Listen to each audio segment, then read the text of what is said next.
ಪ್ರಿಯ ಸ್ಪರ್ಧಾರ್ಥಿಗಳೇ, ಕನ್ನಡದಲ್ಲಿ current affairs ಅನ್ನ ಪ್ರಸ್ತುತಿಪಡಿಸುವ India for IS ನ ಕರೆಂಟ್ ಅಫೇರ್ಸ್ ಸೀರೀಸ್ಗೆ ನಿಮ್ಮೆಲ್ಲರಿಗೂ ಸ್ವಾಗತ. ನಾನು ಶಿವಲಿಂಗಯ್ಯ. ಹಿಂದಿನ ವಿಡಿಯೋದಲ್ಲಿ ವಾಟರ್ ಬಜೆಟ್ಗೆ ಸಂಬಂಧಪಟ್ಟಂತಹ ಭಾರತದಲ್ಲಿ ಹೆಚ್ಚುತ್ತಿರುವ ನೀರಿನ ಮೇಲಿನ ಅಥವಾ ಜಲದ ಮೇಲಿನ ಒತ್ತಡ, ಅಂತರ್ಜಲ ಕುಸಿತ ಮತ್ತು ಹೆಚ್ಚುತ್ತಿರುವ ಕೃಷಿ ನೀರಾವರಿ ಬೇಡಿಕೆಯ ನಡುವೆ ಗ್ರಾಮೀಣ ಜಲ ಆಡಳಿತವನ್ನು ಸುಧಾರಿಸಲು ನೀರಿನ ಅಥವಾ ಜಲ ಬಜೆಟ್ ಒಂದು ಪ್ರಮುಖ ಸಾಧನವಾಗಿ ಹೊರಹೊಮ್ಮಿದೆ ಎನ್ನುವಂತಹ ವರದಿಗಳನ್ನು ನಾವು ಇತ್ತೀಚೆಗೆ ನ್ಯೂಸ್ನಲ್ಲಿ ನೋಡ್ತಾ ಬಂದಿದ್ದೋ. ಸೊ ಆ ದೃಷ್ಟಿಯಿಂದಾಗಿ ಜಲ ಬಜೆಟ್ ಅನ್ನುವಂಥದ್ದು ಅಥವಾ ವಾಟರ್ ಬಜೆಟ್ ಅನ್ನುವಂಥದ್ದು ನಮಗೆ ತುಂಬಾನೇ. ಹಾಗಾದ್ರೆ ಜಲ ಬಜೆಟ್ ಅಥವಾ ವಾಟರ್ ಬಜೆಟ್ ಅನ್ನುವಂಥದ್ದು ಏನಕ್ಕೆ, ಅದನ್ನ ಏನಕ್ಕೆ ಭಾರತ ಅಡಾಪ್ಟ್ ಮಾಡ್ಕೋಬೇಕು, ಅದರಿಂದ ಆಗುವಂತಹ ಪ್ರಯೋಜನಗಳು ಏನೇನು ಎಂಬಿತ್ಯಾದಿ ಮಾಹಿತಿಯನ್ನ ನಾವು ಈ ವಿಡಿಯೋದಲ್ಲಿ ನೋಡ್ತಾ ಹೋಗೋಣ. ಸೊ ಮೊದಲಿಗೆ ವಾಟರ್ ಬಜೆಟ್ ಎಂದರೇನು? ವಾಟರ್ ಬಜೆಟ್ ಅಂದ್ರೆ, ಬಜೆಟ್ ಅಂದಾಗ ನಿಮ್ಗೆಲ್ಲ ಗೊತ್ತಿರುತ್ತೆ. ಬಜೆಟ್ ಅಂತ ಅಂದ್ರೆ ಎಷ್ಟು ಆದಾಯ, ಎಷ್ಟು ಖರ್ಚಿದೆ, ಆದಾಯಕ್ಕೆ ತಕ್ಕನಾಗಿ ಖರ್ಚ ಅಥವಾ ಖರ್ಚಿಗೆ ತಕ್ಕನಾಗಿ ಆದಾಯವ, ಅಥವಾ ನನ್ನ ಆದಾಯಕ್ಕಿಂತ ಹೆಚ್ಚು ಖರ್ಚಿದ್ರೆ ನಾನು ಯಾವ ಮೂಲಗಳಿಂದ ಆದಾಯವನ್ನ ಅಥವಾ ಸಾಲವನ್ನ ಗಳಿಸಬೇಕು, ಈ ರೀತಿಯಾದಂತಹ ನಾವು ಒಂದು ರೂಪುರೇಷೆಗಳನ್ನ ಏನ್ ಇಟ್ಕೋತೀವಿ ಅದನ್ನ ಬಜೆಟ್ ಅಂತ ಕರಿತಾ ಇರ್ತೀವಿ. ಅದೇ ರೀತಿನಲ್ಲಿ ವಾಟರ್ ಬಜೆಟಿಂಗ್ ಕೂಡ ಹೌದು. ವಾಟರ್ ಬಜೆಟ್ ಅಂತ ಅಂದ್ರೆ ನಮ್ಗೆ ಎಷ್ಟು ಮೂಲಗಳಿಂದ ಎಷ್ಟು ವೇಸ್ ಇಂದ ನಮ್ಗೆ ನೀರಿನ ಅಥವಾ ವಾಟರ್ ಸಿಗುತ್ತೆ ಅಥವಾ ಜಲ ಸಿಗುತ್ತೆ, ಅಂಡ್ ಎಷ್ಟು ಪ್ರಮಾಣದಲ್ಲಿ ಆಸ್ ಆಫ್ ನೋ ಬೇಡಿಕೆ ಇದೆ ಎನ್ನುವಂಥದ್ದು, ನಮ್ಗೆ ಸಿಗುವಂತಹ ಅಥವಾ ಲಭ್ಯವಿರುವಂತಹ ನೀರಿಗಿಂತ ಜಾಸ್ತಿ ಬೇಡಿಕೆ ಇದೆಯಾ, ಹಾಗಿದ್ರೆ ಸುಸ್ಥಿರವಾದಂತಹ ಅಥವಾ ಆ ಡಿಮ್ಯಾಂಡ್ ಅನ್ನ ಮಾಡೋದಕ್ಕೆ ಯಾವ ಒಂದು ಮೂಲಗಳನ್ನ ನಾವು ಕ್ರಿಯೇಟ್ ಮಾಡ್ಕೋಬಹುದು ಎಂಬಿತ್ಯಾದಿ ಡೀಲ್ ಮಾಡುವಂಥದ್ದೇ ವಾಟರ್ ಬಜೆಟ್ ಅನ್ನುವಂಥದ್ದು.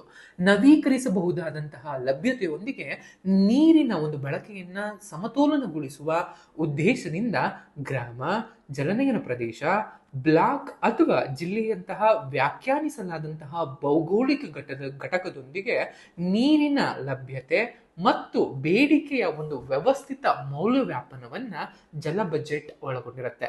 ಸಿಂಪಲ್ ವರ್ಡ್ಸ್ ಅಲ್ಲಿ ಹೇಳಬೇಕು ಅನ್ನುವಂಥದ್ದು, ವಾಟರ್ ಬಜೆಟ್ ಅಂತ ಅಂದ್ರೆ ನೀರಿನ ಎಷ್ಟು ಪ್ರಮಾಣ ಲಭ್ಯತೆ ಇದೆ ಮತ್ತು ನೀರಿನ ಎಷ್ಟು ಬೇಡಿಕೆ ಇದೆ, ಇವೆರಡರ ನಡುವಿನ ವ್ಯವಸ್ಥಿತ ಮೌಲ್ಯಮಾಪನವನ್ನ ಜಲ ಬಜೆಟ್ ಅಂತ ನಾವು ಕರೆಯಬಹುದು. ಕೃಷಿ, ಮನೆಗಳು, ಜಾನುವಾರುಗಳು ಮತ್ತು ಕೈಗಾರಿಕೆಗಳಿಂದ ಒಟ್ಟು ಬೇಡಿಕೆ ಎಷ್ಟಿದೆ ಹಾಗೂ ಮಳೆಯಿಂದ ಮೇಲ್ಮೈ ನೀರು ಮತ್ತು ಅಂತರ್ಜಲ ಮರುಪೂರಣದಂತಹ ನೀರಿನ ಲಭ್ಯತೆಯ ಎಲ್ಲಾ ಮೂಲಗಳನ್ನ ಈ ಒಂದು ವಾಟರ್ ಬಜೆಟ್ ಅಂದಾಜು ಮಾಡುತ್ತೆ ಅನ್ನುವಂಥದ್ದು ಕೂಡ ಗೊತ್ತಿರಬೇಕಾಗತ್ತೆ. ಭಾರತಕ್ಕೆ ವಾಟರ್ ಬಜೆಟ್ ಏನಕ್ಕೆ ಬೇಕು?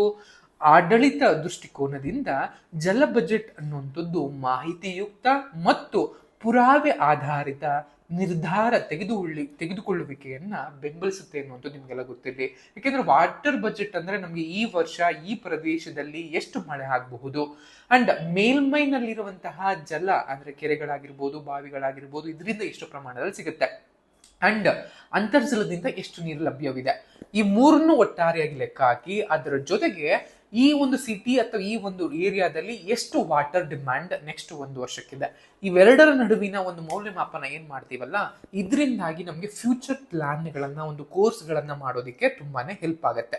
ಸೊ ಅದಕ್ಕೋಸ್ಕರ ನಮ್ಗೆ ಭಾರತದಲ್ಲಿ ಈ ವಾಟರ್ ಬಜೆಟ್ ಅನ್ನುವಂಥದ್ದು ಬೇಕು. ಇದು ಹೆಚ್ಚುವರಿ ಅಥವಾ ಕೊರತೆಯ ಪ್ರದೇಶಗಳನ್ನ ಗುರುತಿಸೋದಕ್ಕೆ ಸಹಾಯ ಮಾಡುತ್ತೆ, ಅಂಡ್ ಅದಕ್ಕೆ ಬೇಕಾದಂತಹ ಪರಿಣಾಮಕಾರಿ ಒಂದು ನಿರ್ಧಾರವನ್ನು ತೆಗೆದುಕೊಳ್ಳೋದಕ್ಕೂ ಕೂಡ ನಮಗೆ ಸಹಾಯ ಮಾಡುತ್ತೆ ಅನ್ನುವಂಥದ್ದು ಗೊತ್ತಿರಲಿ. ಭಾರತವು ಜಾಗತಿಕ ಜನಸಂಖ್ಯೆಯ 17.5% ಜನಸಂಖ್ಯೆಯನ್ನು ಹೊಂದಿದೆ ಮತ್ತು ವಿಶ್ವದ ಜಾನುವಾರುಗಳಲ್ಲಿ, ಹಸುಗಳಲ್ಲಿ 11.6% ಹೊಂದಿದೆ. ಅಂದ್ರೆ ಇದರ ಅರ್ಥ ಇಡೀ ಒಂದು ದೇಶದಲ್ಲಿ, ಇಡೀ ಪ್ರಪಂಚದಲ್ಲಿ ಇರುವಂತಹ ಜನಸಂಖ್ಯೆಯಲ್ಲಿ 17.5% ಜನಸಂಖ್ಯೆ ಇದ್ದಾರೆ. ಒಟ್ಟು ಜಾನುವಾರುಗಳಲ್ಲಿ 11% ಹಸುಗಳಿದಾವೆ. ಇದರ ಅರ್ಥ ಡಿಮ್ಯಾಂಡ್ ಆನ್ ವಾಟರ್ ತುಂಬಾ ಜಾಸ್ತಿ ಇದೆ ಅನ್ನುವಂಥದ್ದು. ಜಲಸಂಪನ್ಮೂಲಗಳ ಮೇಲೆ ಗಮನಾರ್ಹವಾದಂತಹ ಬೇಡಿಕೆಯನ್ನು ಸೃಷ್ಟಿಸುತ್ತೆ ಅನ್ನುವಂಥದ್ದು. ಗ್ರಾಮೀಣ ಪ್ರದೇಶಗಳಲ್ಲಿ ನೀರಿನ ಬಳಕೆಯು 80-90% ಕೃಷಿಗಾಗಿ ಮಾಡ್ತಾರೆ.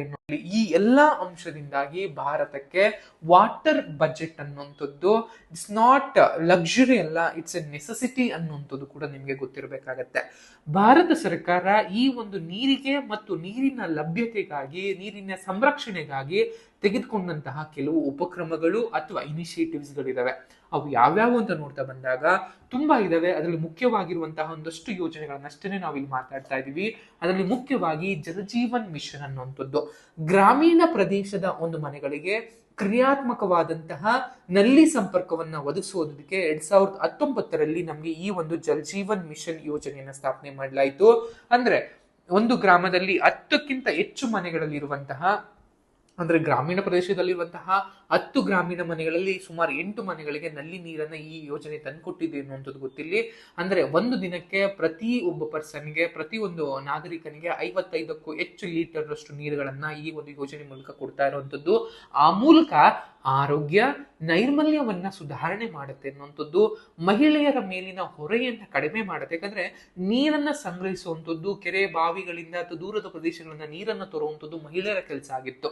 ಈಗ ಮನೆ ಬಾಗಿಲಿಗೆ ನೀರನ್ನ ಕೊಡುವುದರಿಂದಾಗಿ ಮಹಿಳೆಯರ ಮೇಲಿದ್ದಂತಹ ಈ ಹೊರೆಯನ್ನ ಕಡಿಮೆ ಮಾಡುತ್ತೆ, ವಿಕೇಂದ್ರೀಕೃತ ನೀರಿನ ನಿರ್ವಹಣೆಯನ್ನ ಬಲಪಡಿಸುತ್ತೆ ಅನ್ನುವಂಥದ್ದು. ಅಂಡ್ ಈ ಜಲ್ ಜೀವನ್ ಮಿಷನ್ ಯೋಜನೆಯನ್ನ 2028ರವರೆಗೆ ವಿಸ್ತರಿಸಿದ್ದಾರೆ, ಎಕ್ಸ್ಟೆಂಡ್ ಮಾಡಿದ್ದಾರೆ ಅನ್ನುವಂಥದ್ದು ಕೂಡ ಗೊತ್ತಿಲ್ಲ. ಮತ್ತೊಂದು ಪ್ರಮುಖ ಯೋಜನೆ ಅಟಲ್ ಭೂಜಲ್ ಯೋಜನೆ ಅನ್ನುವಂಥದ್ದು. ಇದು ನೀರಿನ ಕೊರತೆ ಇರುವಂತಹ ಪ್ರದೇಶಗಳಲ್ಲಿ ಸುಸ್ಥಿರ ಅಂತರ್ಜಲ ನಿರ್ವಹಣೆಯ ಮೇಲೆ ಕೇಂದ್ರೀಕರಿಸಿದೆ ಅನ್ನುವಂಥದ್ದು. ಈ ಯೋಜನೆಯ ಪ್ರಮುಖ ವೈಶಿಷ್ಟ್ಯಗಳಲ್ಲಿ ಸಮುದಾಯದ ಭಾಗವಹಿಸುವಿಕೆ, ಅಂದ್ರೆ ಅಲ್ಲಿನ ಒಂದು ಲೋಕಲ್ಗಳ ಪಾರ್ಟಿಸಿಪೇಷನ್ ಆಗಿರ್ಬೋದು, ವಾಟರ್ ಬಜೆಟ್ ಆಗಿರಬಹುದು, ಅಂಡ್ ಈ ಜಲಚರಗಳ ನಕ್ಷೆಯನ್ನ ಮ್ಯಾಪಿಂಗ್ ಅನ್ನ ಮಾಡುವಂಥದ್ದು ಮತ್ತು ಬಿಹೇವಿಯರಲ್ ಚೇಂಜಸ್ ಅನ್ನ ತರುವಂಥದ್ದು ಕೂಡ ಈ ಒಂದು ಅಟಲ್ ಭೂಜಲ್ ಯೋಜನೆಯ ಉದ್ದೇಶವಾಗಿರುತ್ತೆ. ಮತ್ತೊಂದು ರಾಷ್ಟ್ರೀಯ ಜಲ ಮಿಷನ್ ಅನ್ನುವಂಥದ್ದು, ನ್ಯಾಷನಲ್ ವಾಟರ್ ಮಿಷನ್ ಅಂತಲೂ ಕೂಡ ಕರೀತಾ ಬರ್ತಾರೆ. ಜಲ ಬಜೆಟ್ ಅಥವಾ ವಾಟರ್ ಬಜೆಟ್ ಅನ್ನುವಂಥದ್ದು ಸಮಗ್ರ ಜಲ ಸಂಪನ್ಮೂಲ ನಿರ್ವಹಣೆಯ ಮೂಲಭೂತ ಅಂಶ ಅಂತ ಈ ಒಂದು ಮಿಷನ್ ಗುರುತಿಸಲ್ಪಟ್ಟಿದೆ. ಇದಲ್ದಲೆ ಪ್ರಧಾನ ಮಂತ್ರಿ ಕೃಷಿ ಸಿಂಚಾಯಿ ಯೋಜನಾ ಅನ್ನುವಂಥದ್ದು, ಯಾಕಂದ್ರೆ ಈ ಯೋಜನೆಯ ಮುಖ್ಯ ಲೋಗೋ ಅಥವಾ ಒಂದು ಥೀಮ್ ಏನು ಅಂತ ಅಂದ್ರೆ ಪ್ರತಿ ಹನಿಗೆ ಹೆಚ್ಚಿನ ಬೆಳೆ ಅನ್ನುವಂಥದ್ದು. ನಾವೇನು ಕೃಷಿಗೆ ಬಳಸ್ತೀವಿ ನೀರಾವರಿ, ಪ್ರತಿಯೊಂದು ಹನಿಯ ಒಂದು ಪ್ರಯೋಜನವನ್ನ ಪಡ್ಕೋಬೇಕು, ಆ ಮೂಲಕ ಹೆಚ್ಚಿನ ಬೆಳೆಯನ್ನ ಪಡೆಯುವಂಥದ್ದು, ಸಮರ್ಥ ಸಸ್ಟೈನಬಲ್ ಕೃಷಿಯನ್ನ ಬಳಸುವಂಥದ್ದು. ಯಾಕಂದ್ರೆ ಸೂಕ್ಷ್ಮ ನೀರಾವರಿ ಆಗಿರ್ಬೋದು, ಹನಿ ನೀರಾವರಿ ಆಗಿರ್ಬೋದು, ತುಂತುರು ನೀರಾವರಿ ಆಗಿರ್ಬೋದು, ಈ ರೀತಿಯಾದಂತಹ ಕಡಿಮೆ ನೀರನ್ನ ಬಳಸಿಕೊಂಡು ಹೆಚ್ಚಿನ ಬೆಳೆಯನ್ನ ಬೆಳೆಯುವಂತಹ ಪದ್ಧತಿಗಳನ್ನ ಅಳವಡಿಕೆಯನ್ನ ಈ ಒಂದು ಕೃಷಿ ಸಿಂಚಾಯಿ ಯೋಜನಾ ನಮಗೆ ಮಾಡುತ್ತೆ. ಇದ್ರ ಜೊತೆಗೆ ಅಮೃತ್ ಮಿಷನ್ ಅನ್ನುವಂಥದ್ದು, ಅಟಲ್ ಪುನರ್ಯೌವನಗೊಳಿಸುವಿಕೆ ಮತ್ತು ನಗರ ಪರಿವರ್ತನೆಗಾಗಿ ಮಿಷನ್ ಅಥವಾ ಅಮೃತ್ ಮಿಷನ್ ಅಂತಾನೂ ಕೂಡ ಕರೀತಾ ಬರ್ತಾರೆ.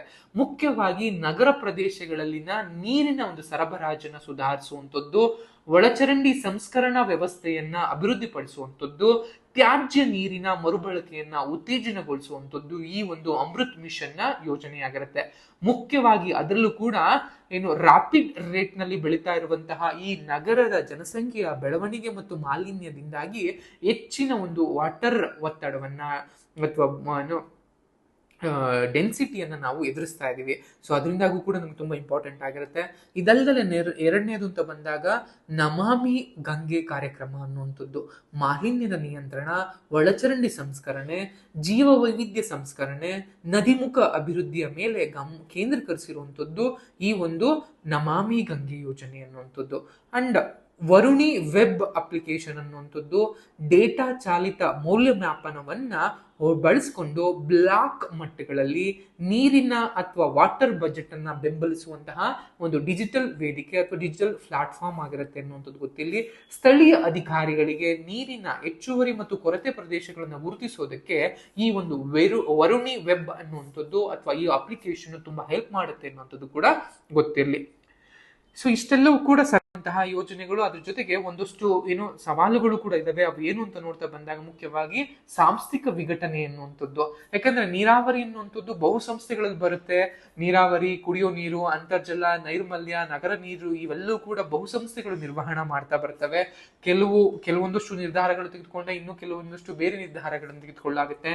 ಇದರಿಂದಾಗಿ ಸಾಂಸ್ಥಿಕವಾಗಿ ವಿಘಟನೆಯನ್ನ ನಾವು ನೋಡ್ತಾ ಬಂದಿರ್ತೀವಿ. ಅಂಡ್ ಅಂತಾರಾಜ್ಯ ಜಲ ವಿವಾದಗಳು ಕೂಡ ಹೆಚ್ಚಿನ ಪ್ರಮಾಣದಲ್ಲಿದ್ದಾವೆ.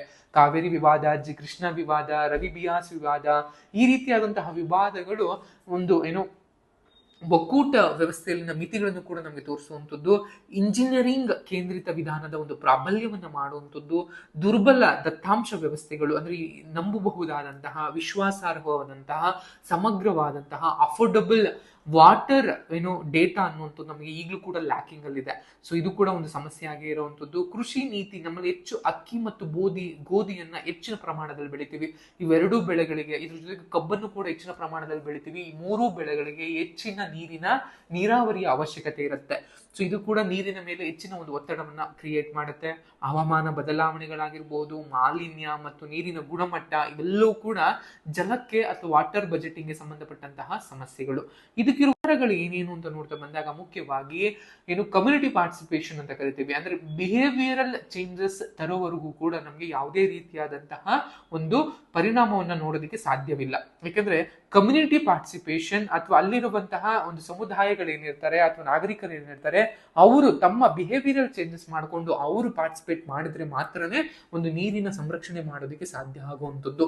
ಸೊ ಅದರಿಂದಾಗೂ ಕೂಡ ಪ್ರತಿ ಒಂದು ಗ್ರಾಮ ಪಂಚಾಯತ್ಗಳು ಜಲನಯನ ಮಟ್ಟದಲ್ಲಿ ನೀರಿನ ಬಜೆಟ್ ಅನ್ನ ಸಾಂಸ್ಥೀಕರಣಗೊಳಿಸಬೇಕಾಗತ್ತೆ.